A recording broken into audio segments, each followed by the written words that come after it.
Hello all. ஒரு 40 வயசுக்கு மேலே ஆகும்போது லேடிஸ்க்கு ஈஸ்ட்ரோஜன் லெவல்ஸ் கம்மியாக ஆரம்பிக்கும். அப்போ நம்ம ஈஸ்ட்ரோஜனை ஓரளவுக்கு ரீப்ளேஸ் பண்ண ஆரம்பிக்கிறோம். அப்போ என்ன பண்ணணும்னா, நம்ம ஈஸ்ட்ரோஜன் ரிச் ஃபுட்டு அப்படின்னா, ஈஸ்ட்ரோஜன் வந்து பிளான்ஸில் ஃபைட்டோ ஈஸ்ட்ரோஜன் அப்படின்ற ஃபார்மில் இருக்குது சில ஃபுட்ஸில்.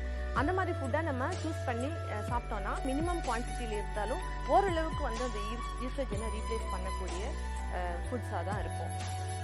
அது என்ன ஃபுட்ஸ் அப்படின்னா, மெயினாக அந்த நட்ஸ் அண்ட் சீட்ஸ் அப்படின்னு போனால் இன்க்ளூடிங் ஆல்மண்ட்ஸ், பாதாம் அதெல்லாம் சேர்த்து, ஃப்ளாக் சீட்ஸ், பீனட்ஸ், நிலக்கடலை, எள்ளு, அப்புறம் சன்ஃப்ளவர் சீட்ஸ், இதெல்லாம் நம்ம ரீப்ளேஸ் பண்ணிக்கலாம். Vegetables particularly broccoli, Brussels sprouts, kale, onion, spinach, sprouts, இதிலெல்லாம் கூட ஃபைட்டோ ஈஸ்ட்ரோஜன்ஸ் அதிகமாக இருக்கும்.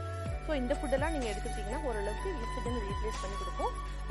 ஸோ ரிமெம்பர், இந்த ஃபுட்லாம் வந்து ஈஸ்ட்ரோஜன் ரொம்ப மினிமல் லெவலில் தான் இருக்குது. அதனால வந்து கம்ப்ளீட்டாக வந்து ஈஸ்ட்ரோஜனை வந்து ரீப்ளேஸ் பண்ண முடியாது. And also gentleman should not worry that இதிலெல்லாம் ஈஸ்ட்ரோஜன் இருக்குது நம்ம சாப்பிடக்கூடாது அப்படின்னு சொல்லிட்டு. So it is in a very very negligible amount. So it will not affect your testosterone also.